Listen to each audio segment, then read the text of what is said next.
We're going to look at two more accessibility tools, and these are in our tool called TextAid. I've typed up two sentences up here, and if I listen to the sentences, we're going to hear a problem. This is demo form Ginger. She not traveling today. This is what we call proof listening, because if you're proofreading, the first thing you do is a spell check, and we see traveling is misspelled. When I click on the word, I can choose which word I want, or I could listen to it also. A lot of students, that's as far as they go with proofreading, because when they read this, they read, this is a demo from Ginger. She is not traveling today. But that is not what that says. We heard this is demo. We need a demo. We heard form, not from. She is not traveling today. Now, if we listen to it again. This is a demo from Ginger. She is not traveling today. Okay, we hear two short sentences. They could be called clumsy sentences because they are short and choppy, and we need to make more complex sentences. This is a demo from Ginger, and she is not traveling today. Just putting in that and helps combine the two sentences. If we listen now. This is a demo from Ginger and she is not traveling today. We hear the sentence as a more complex sentence.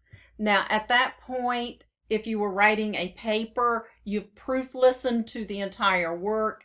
It's now time to go to a tutor to see about sentence fragments, paper structure, the flow of the paper. Did you hit all the marks that you're supposed to hit as you're writing it? The other tool I want to show you is dictation. We do have a dictation service in our new text. And with that dictation service, you'll notice that it has a start button. And with the start button, as I start talking, it's going to record what I say. I want you to pay attention to how quickly I go through the sentences without a long pause in there. Today is today, period. Tomorrow is not today, period. What will tomorrow be? Question mark. Notice that it put in the capital T on tomorrow, the capital W on what. It put in the periods and the question mark, but it did not put in the T on today. So I need to make that a capital T and insert it.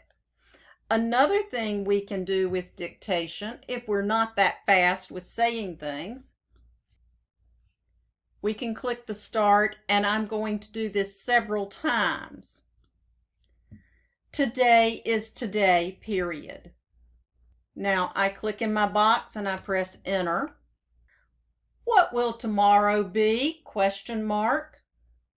Now I click in the box and press enter. I don't know, comma, do you? Question mark. Notice it does take the comma. Our ending punctuation is there.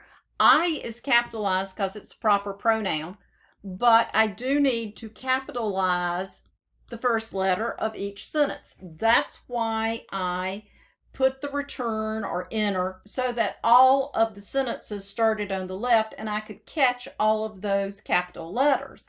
Because when I insert the text, notice it comes across in paragraph form, not in the individual lines we saw.